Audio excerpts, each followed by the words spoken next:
혼인하기로 약속한 후 남자가 급히 사업상 자금이 필요해서 신혼부부를 위한 대출을 받기 위해 혼인신고부터 했습니다. 그런데 혼인신고 후에 남자의 사업이 급격히 기울면서 경제사정이 위태로워졌습니다. 이에 여자는 혼인신고를 한 것이 후회되기 시작했습니다. 실제로 혼인생활을 한 것이 아니므로 혼인신고를 되돌리고 싶은 심정에 혼인신고를 무효로 할 방법을 알아보기 시작했습니다. 당사자 사이에 혼인의 합의가 없었거나 8촌 이내 혈족 사이거나 직계 인척 관계이거나 관계가 있었던 경우, 양자와 양부모계의 직계 혈족 관계이거나 관계가 있었던 경우에 혼인을 무효로 할 수 있습니다. 미성년자가 부모 또는 후견인의 동의를 받지 않고 혼인한 경우, 근친혼 또는 중혼, 혼인 당시 부부 생활이 불가능한 악질 기타 중대한 사유가 있었던 때, 사기 또는 강박으로 인해 혼인의 의사표시를 한 때 혼인을 취소할 수 있습니다. 혼인 신고만 하고 실제 부부 공동 생활은 하지 않은 경우라고 하더라도 서로 협의하에 혼인 신고를 한 이상 혼인을 무효로 돌릴 수는 없습니다.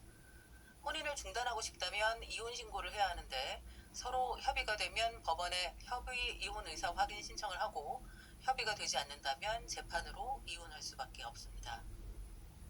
얼마 전 다른 사무실에서 1심 이혼 소송을 진행했는데 패소했다고 하면서 항소 이유서 작성을 의뢰하는 문의가 있었습니다. 이미 다른 사무실에서 소장 청구 원인에 이혼 사유로 쓰지 말아야 할 것을 잔뜩 써서 자백식 소송을 제기한 사건이어서 항소는 의미가 없는 재판이었습니다. 1심 법원에서는 유책 배우자의 이혼 청구라고 보고 원고 패소 판결을 내렸습니다. 안타깝게도 이혼 사유는 매일 발생합니다. 이혼 남녀들의 만남을 그리는 TV 프로그램을 보면 출연자들이 사람들이 이혼 사유를 궁금해하는 것에 대한 불편함을 호소하는 장면이 등장합니다. 실제로는 이혼 사유보다는 왜 이혼하지 않고 혼인을 유지하는가라는 물음이 답변하기 수월할 것입니다.